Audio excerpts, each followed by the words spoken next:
This Parsha podcast is sponsored L'Refuah Shalema in the merit of a full and speedy recovery of a longtime podcast listener and dear friend Mordechai Yaakov ben Brindel Besoch Shar Chol Yisrael. He is a listener who is going through a procedure on Thursday, and we hope he has his full and speedy recovery and that the surgery goes well.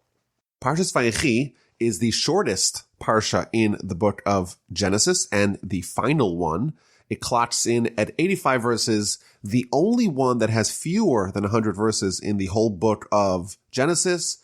And in this parsha, we're going to close the storyline of the Jewish people as a family or even as a tribe by the time we arrive at the book of Exodus. Next week, the Jewish nation has burgeoned already in the land of Egypt.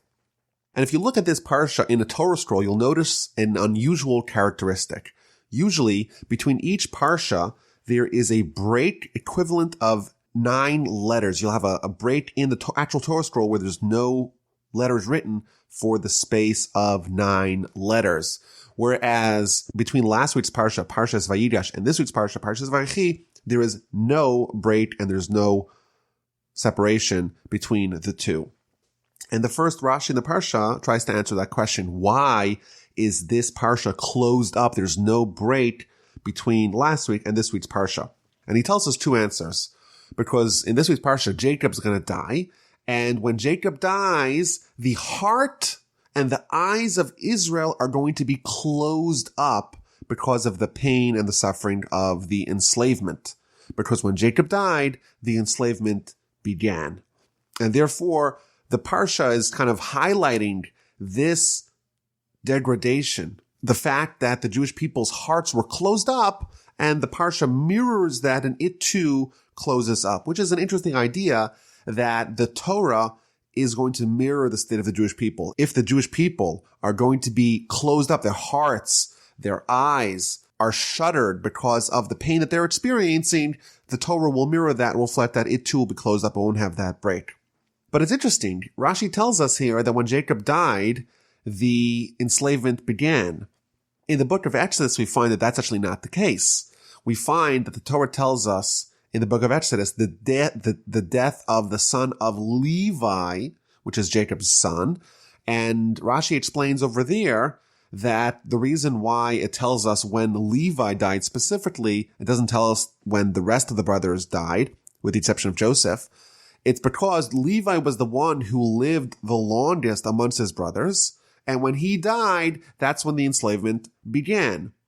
The Egyptians waited until all the sons of Jacob were deceased before they actually started enslaving the Jewish people. So here Rashi says that it's the death of Jacob that kickstarts the enslavement. And in the book of Exodus, Rashi tells us something different, that it is the death of Levi, the son of Jacob, that kickstarts the enslavement. Which one is it?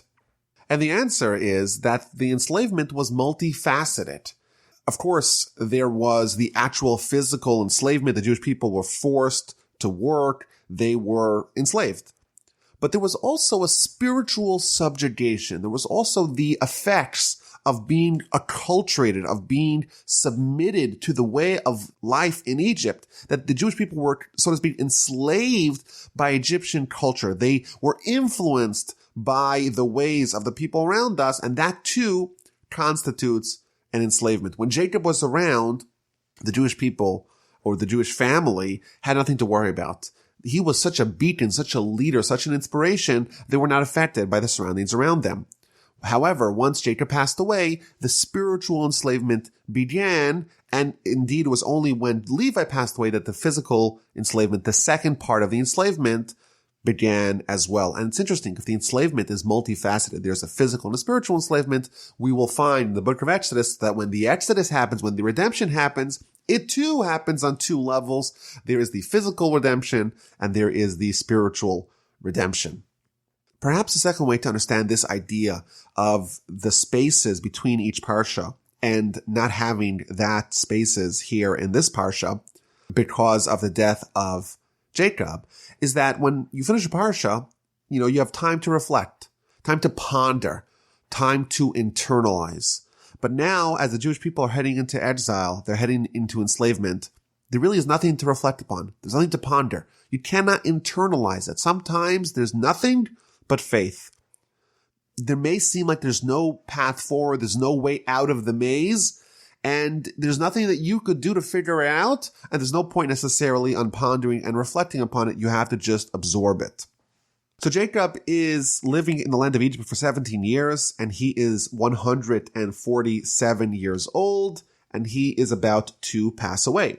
So he calls over Joseph, and he tells him, Joseph, please, if I have found favor in your eyes, please place your hand under my thigh. Please swear, give an oath, and do kindness and truth with me. Please do not bury me in Egypt, for I will lie down with my fathers, and you shall transport me out of Egypt and bury me in their tomb. Several weeks ago, we read about Abraham. He purchased this special cave of the patriarchs in the city of Hebron. Isaac is buried there with his wife, Rebekah. Abraham is buried with his wife, Sarah. Jacob already buried Leah, his first wife, there. He wants to be buried and be transported from the land of Egypt to Hebron to be buried there. But he wants to make sure that Joseph tends to this responsibility. So Joseph responds, I personally will do as you have said. Jacob insists that Joseph swears. Joseph swears, and Israel prostrates himself. Jacob bows down towards the head of the bed. So there's a few things to point out over here. First of all, the idea of chesed ve'emes, kindness and truth. Jacob wants Joseph to do kindness and truth with him by burying him in the land of Israel in the Cave of the Patriarchs. Rashi tells us that there's kindness that has truth and there's kindness that does not have truth. The only kind of kindness that you have that has truth is when you do kindness with the deceased. When someone is deceased, it's impossible for you to anticipate any future kickback. If I do kindness with someone, well, I can hope that sometime later on, they'll do kindness with me. But if they're already deceased, the only reason why I will do kindness with them is because of truth without any ulterior motives, and that is the highest form of kindness. And Jacob asks Joseph, do truth, do kindness with me, bury me in the land of Israel. So if you read Jacob's request, it's really two requests. Number one, not to be buried in Egypt. Number two, to yes, be buried in the tomb of the patriarchs. Why does Jacob not want to be buried in the land of Egypt? So Rashi gives us three different reasons. Number one, because Jacob prophetically sees that in the future, there's going to be the plagues that are going to strike Egypt. And the third plague is going to be the plague of lice. And the entire earth is going to be crawling with lice. And he doesn't want lice gnawing at his body. And this indicates that for us, even the body is holy. Of course, the soul is really our identity. And at death, the soul and body separate. But here we see that even after the separation of body and soul, even after the body has been divested of the soul, it's still holy, and Jacob does not want his body to be infested with the lice. That's the first reason why he doesn't want to be buried in Egypt. Secondly, very interesting, Rashi tells us that another reason why Jacob did not want to be buried in Egypt is because during the resurrection, the body has to roll to Israel to be reborn there. If the body is already in the land of Israel, it can be resurrected, no problem right away. However, if the body is outside of the land of Israel, it has to roll and tumble its way from wherever it is interred to the land of Israel to be resurrected there. Interesting. Thirdly, Rashi tells us is that Jacob did not want to be buried in the land of Egypt because he didn't want the Egyptians to deify him. Jacob was a hero in Egypt. When he arrived, Rashi told us that the famine ceased and the waters overflowed the Nile, and he was revered. And he was worried that if he was entombed there, he would be deified. And this is something we find out throughout Jewish history. We have such giants, Abraham, Isaac, Jacob, Moses, the great sages of the Mishnah, of the Talmud. And in our eyes, the eyes of the Jewish people, we realize that they're human. Even Moses, we're going to meet next week in the beginning of Exodus, the greatest human that ever lived, but also the one that is criticized by the Torah most frequently. We recognize that he is indeed human. the Gentiles, the Egyptians, they were so wowed by Jacob. Jacob was worried that they would make him into an idol. They would deify him, and he didn't want that, of course. So he wanted to be buried outside of Egypt.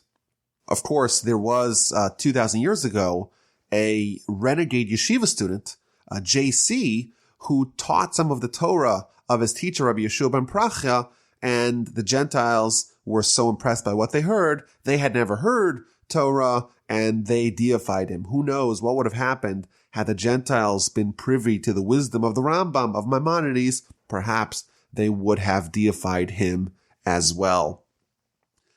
So Jacob does not want to be buried in Egypt, and he does want to be buried in Israel. So he asks Joseph. Joseph is the one that has the ability to make that happen. He, after all, is the viceroy of Egypt. He asks him to make that pledge, but also he makes him swear. Why does he make him swear? Why does he not trust him and just say, I'll trust your word? Why does he make him place his hand on his hip, on his thigh, and make him give an oath? So I think there's maybe a few ways to understand that. First of all, Joseph, of course, he was Jacob's child, but he was, after all, living in Egypt for a long time, and he was part of their hierarchy, and maybe he had some sort of allegiances towards his Egyptian self. And therefore, what Jacob was really asking is to him to make a clear and affirmative and authoritative and definitive decision. What are your allegiances? Are you a Jew first, or are you an Egyptian first? Are you going to bury me here in Egypt, or are you going to bury me in Israel?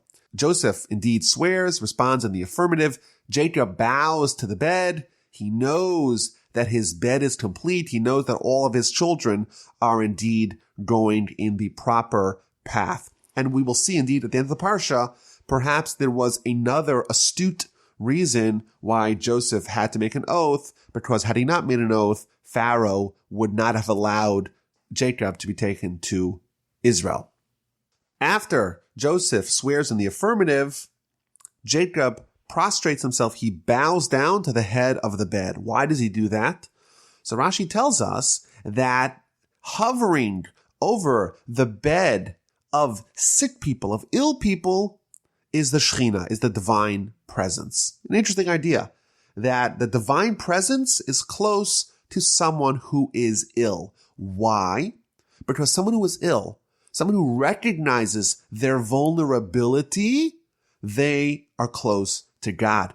To the degree that someone is confident, is certain in themselves, they have it all. They don't need to worry for a second. By doing that, by exhibiting that, by feeling that, they are repelling God from them. Our sages tell us that small children have a special divine guardian angel because they recognize their shortcomings. They recognize that they are fallible. They recognize that they can't do things on their own. That recognition of vulnerability brings God close to them and therefore affords them a special guardianship by God. Whereas someone who says, I got it all, I got it covered. Oh, you got it covered? God says, okay, you got it covered. You could take care of it. You don't need my help. And indeed, you're on your own. Chapter 48 begins, and Jacob is ill, and Joseph is given a message that your father is ill. So he takes his two sons, Manasseh and Ephraim, with him to go to Jacob to get a blessing from him before he passes away. And Jacob invokes to Joseph the blessing that he received from God. God told him, I will make you numerous and fruitful. I will make you a congregation of nations. Rashi explains that what Joseph is being told here is that God promised that he's going to have more tribes descending from him. Even after Benjamin was born, there's going to be 2 more tribes. And therefore, before Jacob is about to pass away, he is going to nominate Ephraim and Manasseh to be 2 more tribes of the Jewish people. And now your 2 sons who were born to you in the land of Egypt before my coming to you in Egypt shall be mine. Ephraim and Manasseh shall be like Reuven and Shimon, like my 2 sons, Reuben and Shimon. Your 2 sons will be the same. They too will have that same stature as heads of tribes. But all your subsequent children that are born afterwards, after I arrive to the land of Egypt, they shall be part of either the tribe of Ephraim or the tribe of Manasseh. And Jacob continues to talk about what happened to Rachel when Rachel died. Rachel died as they were about to enter the land of Canaan, and they were very close to the city of Hebron, to the burial spot of Abraham and Isaac, of the tomb of the patriarchs. But Jacob did not bury her there. Rather, he buried her on the road to Ephrat, which is Bethlehem. Jacob knows that Joseph is disappointed that he didn't bury his mother, Rachel, in the tomb of the patriarchs. But Jacob tells him, I want to let you know that I didn't do it because of my own decision. I did it because the Almighty instructed me to do it. Why? Because sometime in the future, when the Babylonians are sending the Jewish people in chains to Babylon after the destruction of the first temple, they're going to stop along this same road and they're going to pray by Rachel's tomb, and Rachel in heaven is going to invoke mercy from God. And therefore, the Almighty told me, place Rachel over here because she is going to be of vital importance to her descendants many, many hundreds of years down the line. And therefore, Joseph, don't be upset that I didn't bury Rachel in that place where I asked you to bury me. I did it because of the instruction of God. The Ramban adds that Jacob did not personally want to bury his wife Rachel in that tomb because he was embarrassed to have married two sisters, and therefore he only buried Leah. She was the first one that he married, and that marriage did not encroach upon the prohibition against marrying two sisters, so he buried Leah there and not Rachel. And then Jacob turns his attention to the sons of Joseph. And then Israel saw Joseph's sons and he said, who are these? So if we read this simply, it seems like Jacob is getting old. He's maybe going a little senile and he doesn't recognize his grandchildren. Rashi says something fascinating. He sees the sons of Joseph and he wants to bless him, and prophecy departs from him. Why? Because terrible sinners are going to descend from both Ephraim and Manasseh. So there's a few takeaways from this. First of all, Jacob is such a prophet that he's able to see in Ephraim and Manasseh, he sees those two people, but he actually is able to filter through all their future descendants. The descendants of the future are already inherent in the forebearers centuries prior. He sees Ephraim and Manasseh, and there's something within them already today that indicates that there's something problematic in the future. And therefore he asks, who are these people? These people are not worthy of receiving my blessing. Joseph convinces him, these are my sons who God has given to me. And Jacob says, okay, bring them to me and I will bless them. And this blessing is going to be quite dramatic. Jacob is old and he's going a little blind like his father Isaac before him. And Joseph brings the two children close to him. He kisses them. He hugs them. He's so excited that I was hoping maybe to see you, and now I get to see not only you, I get to see your children as well. And then something very dramatic and unusual happens. Jacob is going to give a blessing to each one of these children, and he's going to place his right hand on the child deserving of the greater honor. Who is that? Well, Joseph thinks that it's Manasseh, because Manasseh is older. So therefore, Joseph takes Manasseh to his left, which is Jacob's right, and Ephraim to his right, which is Jacob's left.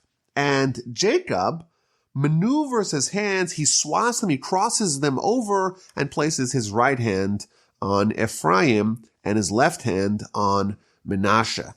And the commentaries tell us something very interesting here.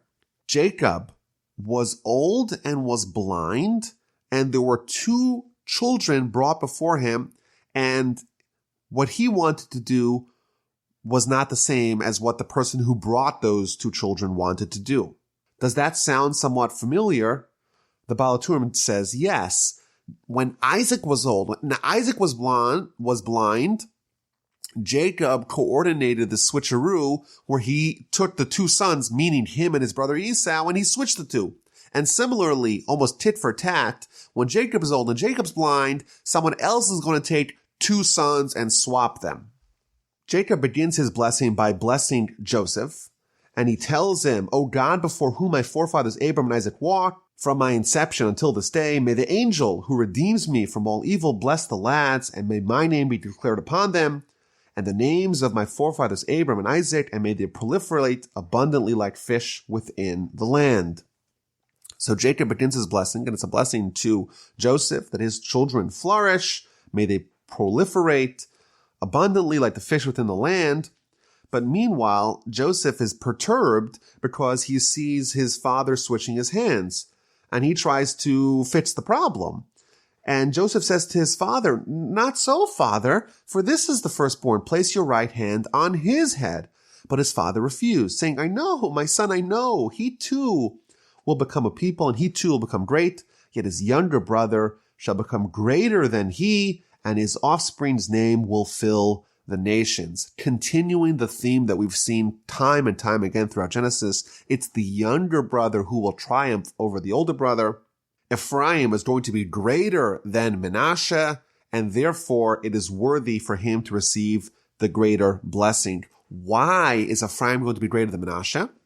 Says Rashi, because Joshua, the disciple of Moses, is going to be a direct descendant of Ephraim. He is going to conquer the land of Israel for the Jewish people, teach them Torah, and therefore Ephraim and the whole tribe of Ephraim is greater than the tribe of Manasseh. He too, Manasseh, will have great descendants, but nothing that will equal to Joshua, and therefore Ephraim is worthy of the greater blessing. And then in verse 20, Jacob blesses Ephraim and Manasseh themselves. And he says, "By you shall Israel bless, saying, may God make you like Ephraim and Manasseh. Yisimcha lekim to Ephraim and Manasseh," and he placed Ephraim before Manasseh. The blessing that Jacob gave to Ephraim and Manasseh is that they will be the model. They will be the template through which all fathers, all parents bless their children. When we today, in 2018, 2019, we bless our children, we say, may God make you like Ephraim and Manasseh. In fact, many families, our family, for example, we have a tradition to bless our children every Friday night. What blessing do we give to our boys? Yesimcha Elokim Ephraim and Manasseh. May God make you like Ephraim and Manasseh. Why are these two boys the model that we tell our children, we hope, we pray that our children will become? So the commentaries tell us that these two children really are two sons that survived and thrived in the exile. There were many existential threats facing these children. Ephraim and Manasseh, they grew up in Egypt, submerged in Egyptian culture, yet they maintained their convictions, their commitments to Torah, to its ideals. They were able to withstand the onslaught around them, and therefore we too hope that our children, even though they grow up in maybe a morally bankrupt society, they too can flourish. Ephraim and Manasseh, they were like Reuven and Shimon. They did not suffer the degradation of the generation that's typical. They were the only grandsons of Jacob that were equal to his sons, and that's something that we hope and yearn that our children will have. A, that they will flourish despite the threats around them. B, that they will not suffer the ill effects of the changeover in the generation. They will be able to maintain the stature of their parents. Chapter 48 ends with Jacob giving Joseph another gift, and that is the city of Shechem. The city of the Shechem is a city that Jacob conquered with his own sword and bow, and therefore that portion will be in the hands of Joseph, specifically because Joseph toiled intending to ensure that Jacob has the burial spot that he wants in the land of Israel. Therefore, Jacob will give him an extra city to be a burial spot for him in the land of Israel. And indeed, until this day, we could go, even though it's somewhat of a dangerous neighborhood, we could go to the city of Shechem, the city of what's called today Nablus, and visit Cave of Yosef, the burial spot of Joseph. Jacob gave it to him specifically because Joseph agreed to tend to Jacob's burial. And this city, Jacob tells him, he acquired with his sword and with his arrow. Says Rashi, what does it mean, his sword and his arrow? Hi chachmaso v'tfilaso. It is his wisdom and it is his prayer. And here we're told that Torah, the wisdom, And prayer and tefillah, those are comparable to a sword and a bow. What's the difference between the two? A sword is used for close combat. You can't really use it if something is very far away, whereas prayer is more like shooting to the distance. It's the arrow. A will always hit a target, and B, it could effectuate down the line, whereas Torah is almost like hand-to-hand combat. Interesting idea. Chapter 49 is one of the most iconic chapters in Genesis. Jacob is on his deathbed, and he calls all his sons. He gathers them around, and he's going to tell them what's going to happen to them in the end of days. And he gives them blessings. Some of them are maybe rebuke. In fact, we find out at the end of the Torah, Moses does the same on his deathbed. He too gives rebuke to the Jewish people. He doesn't do it earlier. He waits till the last of his days. And similarly here, Jacob only rebukes and or blesses his sons when he's about to die. And it's one of the most poetic and layered portions in the Torah.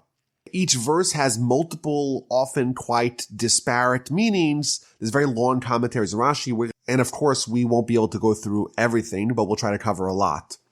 The first Rashi begins is that Jacob wants to tell them what's going to happen to them in the end of days.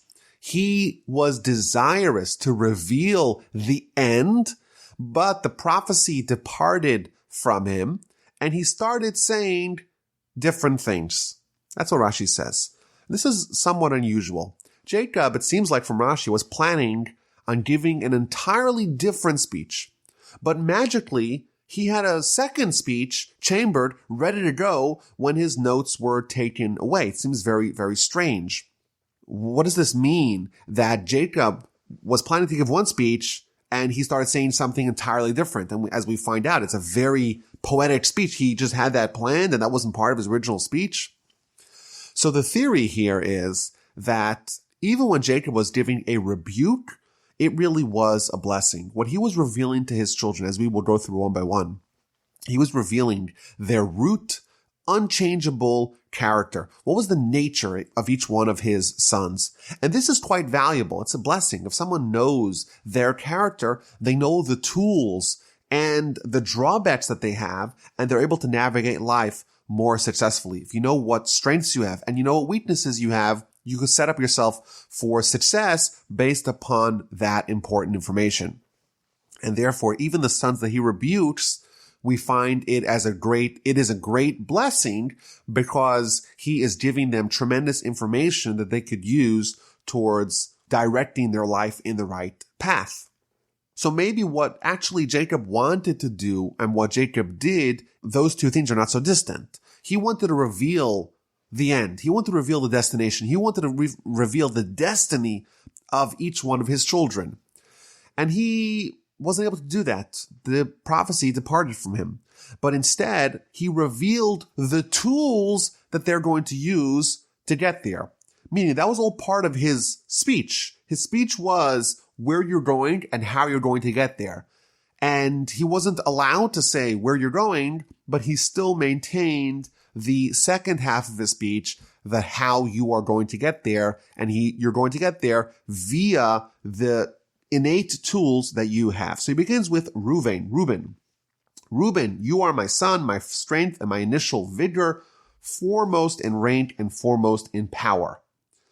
Reuben was the firstborn, and therefore he was rightfully supposed to be the firstborn. He was supposed to be the king. He was supposed to be the priest. He was supposed to have all the accolades, all the special titles that were supposed to be dispensed. However, water-like impetuosity, you cannot be foremost, because you mounted your father's bed and you desecrated him who ascends upon my couch. Because of your water-like impetuosity, because you make decisions rashly, maybe even emotionally, without properly evaluating the pros and the cons, therefore you're going to lose those positions that you were destined to have. And of course, that sounds terrible. If you are Reuben, this doesn't sound like a blessing at all. Jacob reveals to him, you were supposed to be the king, you're supposed to be the priest, but you know what? You lost it, because in the episode of Bilhah, after Rachel died, you dragged Jacob's bed. You got involved in Jacob's conjugal life, and that showed a certain impetuosity. That showed that you didn't actually think before you acted, and therefore, as a punishment, you are losing the kingdom, you are losing the priesthood.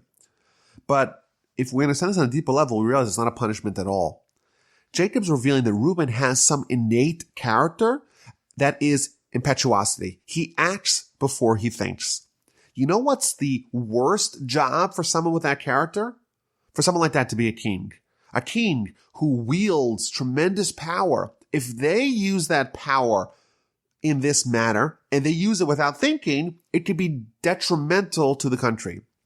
And therefore, for someone like that, someone who's particularly ill-suited to be a king, it's in fact a great blessing to know that they are ill-suited to be a king and to be told you are no longer a good candidate for this role.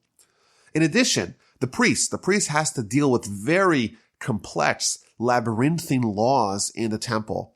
And if you mess up the order or if you act in an improper way, it could be disastrous. And therefore, Jacob reveals to Reuben, you two are not suited for that job. It sounds like a curse, but really it is a blessing.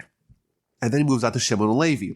Shimon and Levi are comrades. Their weaponry is stolen craft. And he's invoking what happened with the city of Shechem when they slaughtered an entire city. The craft that you used was stolen. You stole it from Esau. It's not me acting, it is your uncle. You stole his method of behavior, that of total violence. In their conspiracy, may my soul not enter. With their congregation, do not join my honor. For in their rage they murder people, and at their whim they hamstrung an ox. In the future, there's going to be very upsetting incidents with the tribe of Shimon and the tribe of Levi. Levi is going to spawn Korach, who's going to mount a rebellion against Moses. The head of the tribe of Shimon is Zimri, who's going to very publicly act in a very immoral way. And when their ancestry is attributed, it's going to go up to, but not including, Jacob. He's going to say, in their congregation, in their conspiracy, I don't want a part of. They're not acting like me, like my children. They're acting like Esau, and therefore it does not associate back to me. Accursed is their rage, for it is intense, and their wrath, for it is harsh. Jacob is cursing not them, only their anger. I will separate them from within Jacob, and I will disperse them in Israel. And this too can be construed as a blessing. Shimon and Levi, they're comrades. A few weeks ago, we had Joseph separating Shimon from Levi because they're a very dangerous duo. These people, they are inspired by brotherhood, maybe even by nationalism. When they're together, they get riled up and they could turn into a mob, and a very dangerous and violent mob. And that is a character that they have built in. It's natural. And therefore, Jacob is telling them that they're acting improperly. And he's highlighting their characteristic that is flawed. And he's also telling them the solution. I will separate them within Jacob, and I will disperse them within Israel. The tribe of Shimon, they're going to be traveling peddlers. They're going to be scribes. They're going to be teachers of school children, but they're going to be scattered throughout the land. And because they're scattered throughout the land, they're not going to be able to bond together to have this toxic mix and to explode in anger. Similarly, the tribe of Levi, they're going to be the priests, and they're going to be scattered, dispersed throughout the land. They're not going to have one tribal ancestral homeland. They're going to be everywhere, and therefore they won't have this unity that could lead to a tinderbox of violence. And now Judah, the fourth brother, he hears this rebuke that's being dispensed to Reuben, Shimon, and Levi, and he starts to recoil. He says, well, what's going to be is now Jacob going to rebuke me for what happened with me and Tamar? And Jacob tells him, no, Judah, your brothers shall acknowledge your hand will be at your enemy's nape. Your father's sons will prostrate themselves before you. You displayed the characteristics of leadership, of kingdom, by saving your brother. Joseph, you were the one to say we shouldn't kill him. You admitted that you were wrong in the episode of Tamar, and therefore you are going to be the king. You displayed gallantry, and therefore you will merit David and Solomon, the lions of Israel, will be your descendants. A lion cub is Judah. From the prey, my son, you elevated yourself. He crouched, lies down like a lion, and like an awesome lion. Who dares rouse him? All kings of Israel, all exilarchs of Babylon from David's time onward are going to be from Judah until the arrival of Messiah.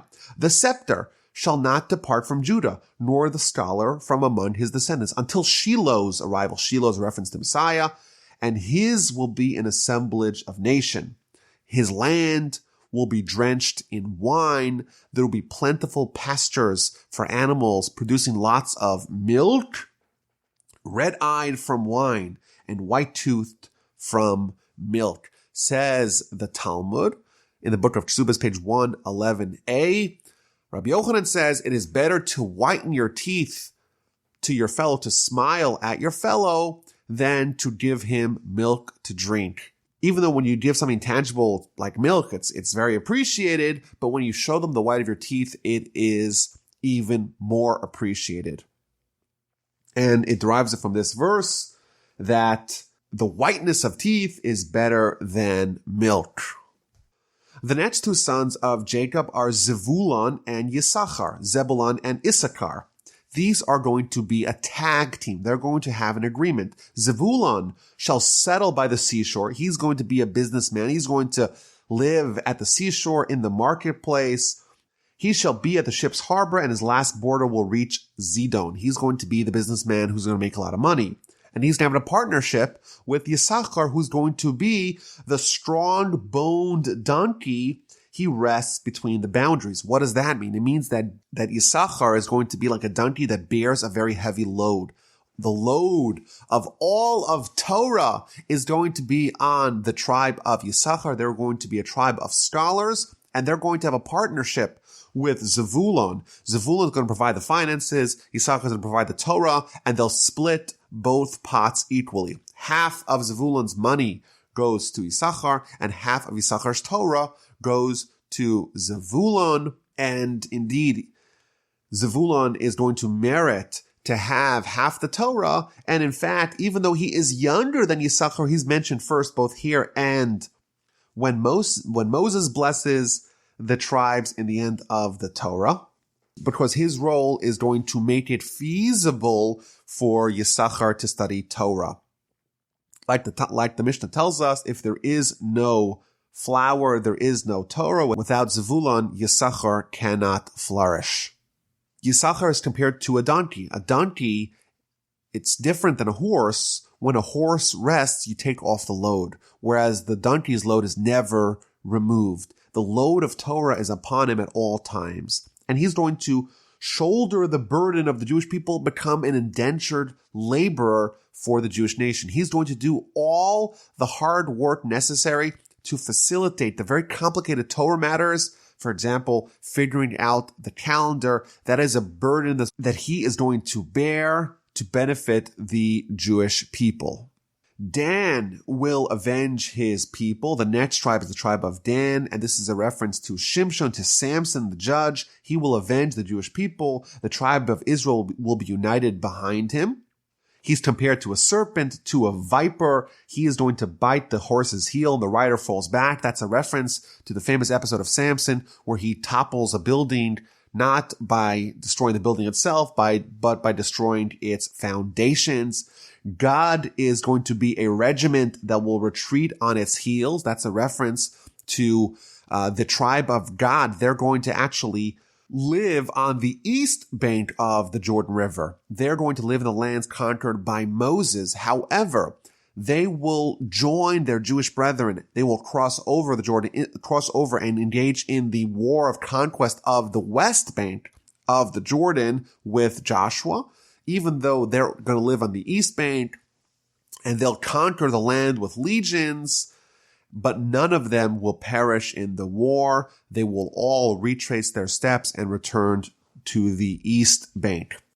From Asher, his bread will have richness, and he will provide kingly delicacies. This is a reference to the land of Asher. It's going to be rich in oil. Rashi tells us this is the oil of olives, olive oil. Houston, where I live, is an oil town, and someone showed me that they have a whole prospectus to invest in oil drilling in the territory of Asher because of all the references to oil, both here and in the book of Deuteronomy. When there's a blessing to the tribe of Asher, it's referencing oil. Maybe there's actually lots of oil there. Naphtali is compared to a swift deer. What this means, Rashi gives us 3 different interpretations. One of them is that when Jacob's body was brought to the land of Israel, to the cave of the Machpelah, to the tomb of the patriarchs, Esau was there not letting them bury them. And he says, well, it's my slot. He says, no, you sold it to Jacob. Well, where's the documentation? Well, they left it in Egypt. So Naphtali, who was very swift, he ran back, or he hurried back to go get the documentation. And finally, we get to Joseph. Joseph, a charming son to the eye. Each of the daughters climbed heights to gaze. When Joseph was nominated as king of Egypt, all the girls of Egypt climbed on top of the walls to get a glimpse of him, to be able to see him in his beauty.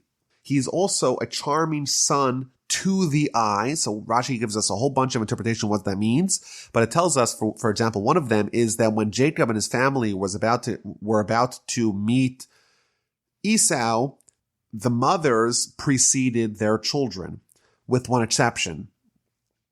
When Rachel was going to meet Esau, Joseph went in front of her, made himself big, and tried to block Esau from looking at his mother. And he said, and his rationale was that this wicked one, he should not place his eyes upon my mother. And that is part of the blessing here to Joseph, that Jacob is highlighting that you made yourself big upon the eye of Esau, and therefore you merited greatness. Alternatively, Joseph is on top of the eye, meaning that in his descendants, the evil eye will have no effect. He will be immune from the Ayin Ra, from the evil eye.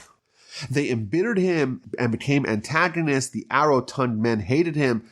Jacob is invoking the fact that Joseph did not have a very easy life, but his bow was firmly in place and his arms were gilded from the hands of the mighty power of Jacob. From there, he shepherded the stone of Israel.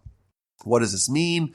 Various interpretations in Rashi. Either it's a reference to him receiving kingdom from God and becoming the rock of Israel, or it's a reference to him overcoming the seductions of Potiphar's wife, of his master's wife, via conjuring the image of his father in the window. Jacob increases the blessings given to Joseph. The blessings of your father surpass the blessings of my parents to the endless bounds of the world's hills. Let all the blessings that I had be upon Joseph's head, and upon the head of the exile from his brothers. And finally, there is the last tribe, the last son of Jacob, is Benjamin. Benjamin is compared to a predatory wolf. This is one of the many times that the children of Jacob are compared to animals. In the morning, he will devour prey, and in the evening, he will distribute spoils. The morning, that is a reference to the beginning of the nation's zenith. The first king of Israel is Saul, who descends from the tribe of Benjamin, and he will conquer booty. And in the waning hours of our peak in the evening, Mordechai and Esther, in the Purim story, they too are from the tribe of Benjamin, and they will distribute and divide the spoils. And thus concludes the blessings that Jacob gave to his children. All these are the tribes of Israel, 12, and this is what their father spoke to them, and he blessed them, and he blessed each according to his appropriate blessing. Rashi tells us that he actually included them all in one collective blessing, and even each individual blessing that he gave to each individual son, he also spread that out to the rest of his sons. Right before Jacob passes away, he once again reiterates his command to all of his children to be buried in the land of Israel, in the field of Ephron the Hittite, in that cave of Machpelah, where Abraham, Sarah, Isaac, Rebekah, and Leah are buried. Jacob finished instructing his children. He drew his feet onto his bed. He expired, and was gathered to his people. Rashi quotes the Talmud that Jacob, in fact, didn't die. What that means is that he didn't suffer the same effects of death. It was a seamless transition from life to death. His soul and his body were separated the same way someone takes off a pair of pants. Chapter 50 is the final chapter in the book of Genesis. Jacob has passed away. Jacob is embalmed for 40 days. He is mourned for 70 days. All of Egypt mourns him. Like we said, he's a great hero. And now it's time to transport him back to the land of Israel to bury him as Joseph had promised.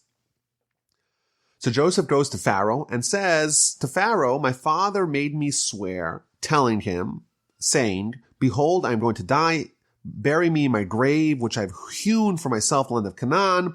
There you are to bury me. Now I will go up, if you please, and bury my father, and then I will return." So Pharaoh responds, "Go up and bury your father as he made you swear." Says Rashi, what he's telling him is that the only reason why I'm letting you bury him in the land of Israel is because he made you swear. But if he did not make you swear, then I would not allow you to do it. And what was Pharaoh's calculus? Why did Pharaoh allow Joseph to bury his father in the land of Israel? Because he made him swear. Why does that matter? Rashi tells us that there was another agreement that Joseph had with Pharaoh. In the land of Egypt, in order for someone to be Pharaoh, they have to know all the languages. And when Joseph met Pharaoh and they started investigating which languages does Joseph know, which languages does Pharaoh know, it turns out that Joseph spoke Hebrew, but Pharaoh did not.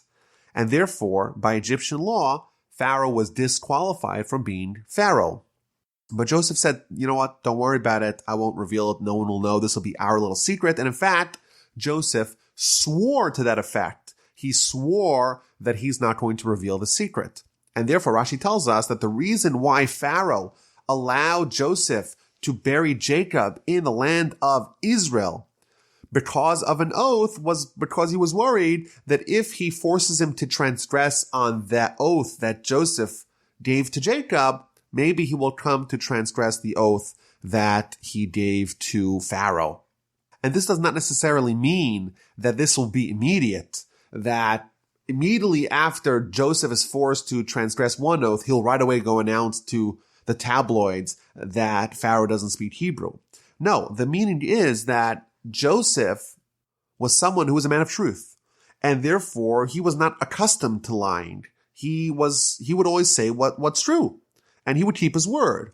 But Pharaoh recognized that if he forced him to transgress one oath, that could lead to a slippery slope. He'll become calloused and desensitized to oaths, and therefore there may come a time in the future where Joseph will reveal the secret, transgress the second oath, that'll only happen because he was already accustomed to transgressing oaths. So Joseph went up to bury his father, and with him went up all of Pharaoh's servants. There's a very lengthy description of Jacob's funeral procession. All of Jacob's servants, the elders of his household, all the elders of the land of Egypt, and all of Joseph's household, his brothers and his father's household, everyone. Only the young children and the flocks and the cattle did they leave in Goshen. And they traveled with chariots and with horsemen. The camp was very large. They arrived in Gorna Atad. There was a very long and great eulogy. There were 7 days of mourning. Everyone was mourning. The Talmud says that all the kings of the land of Canaan paid tribute to Jacob. They put their crown on top of his bier, and his sons did for him exactly as he instructed. His sons carried him to the land of Canaan, and they buried him in the cave of Machpelah. Rashi tells us that this was his sons, not including Joseph.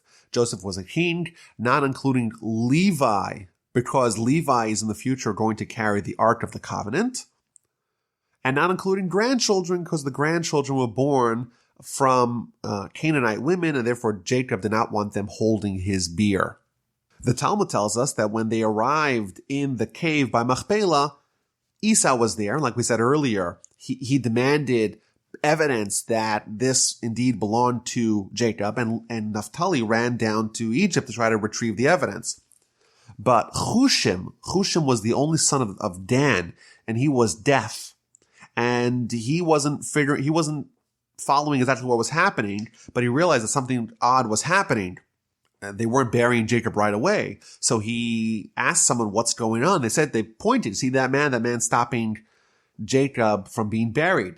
And he got enraged. He says, this person is going to stop Jacob from being buried. He grabbed a stick. He hit him really hard in his head. He decapitated Esau. Esau's head rolled into the cave, and they buried Jacob. It's been pointed out, and we've mentioned this in the past, that Esau, in his head, he was like the rest of the forefathers. Intellectually, he was equal to Abraham, Isaac, and Jacob. The problem was that it didn't filter down to his body, and therefore it's poetic justice that his head and his head alone is buried in the tomb of the patriarchs. His body is buried elsewhere. So everyone heads back to Egypt, and Joseph's brothers realize that they may have a problem. Maybe now Joseph will actually unleash his revenge against them now that Jacob has deceased. So they make up a story and they tell Joseph, your father gave orders before his death, saying, thus shall you say to Joseph, please kindly forgive the spiteful deed of your brothers and the sin that they have done for you. And they say, listen, forgive us what we've done. We'll be your slaves. But Joseph said to them, fear not, for am I instead of God? Although you intended me harm, God intended it for good. In order to accomplish, it is as clear as this day, that the vast people be kept alive. Joseph tells him, am I instead of God? If I wanted to harm you, could I even do it? After all, there was 10 of you. All 10 of you tried to harm me, but because God had different plans, I wasn't harmed. And in fact, it ended up very well. If I'm only one person, I want to harm you, and God doesn't want to harm you, I can't possibly do it. And Joseph continues to comfort them, to speak to their hearts, to provide them reassurance. So now fear not, I will sustain you and your young ones. Thus he comforted them and he spoke to their heart. And the parsha and the book ends. Joseph dwells in the land of Egypt, him and his father's household. He lived to 110 years old. He was able to see his great-grandchildren flourish. And Joseph, in the third to last verse of the book, tells his brothers, I'm about to die, and God will surely remember you and bring you up out of this land to the land that he swore to Abraham, to Isaac, and Jacob. And just like I took Jacob out of here, remember and take my bones out of there. Joseph died at the age of 110. They embalmed him, and he was placed in a coffin in Egypt. Joseph tells his brothers and tells the Jewish people a secret code, Pakod Yifkod Elokim Eschem, God will remember you. These words are a secret code that's going to be uttered by Moses when he's going to lead the Jews out of the land of Egypt. He's going to say these magic words, Pakod Yifkod, God will remember us. Chazak, Chazak, V'nis Chazek. We have concluded the book of Genesis. It began with Adam. It ends with the death of Jacob's children. The Jewish people are now a veritable nation. And in the very first chapter of the book of Exodus, as we will read next week, things are going to head south very precipitously in the land of Egypt.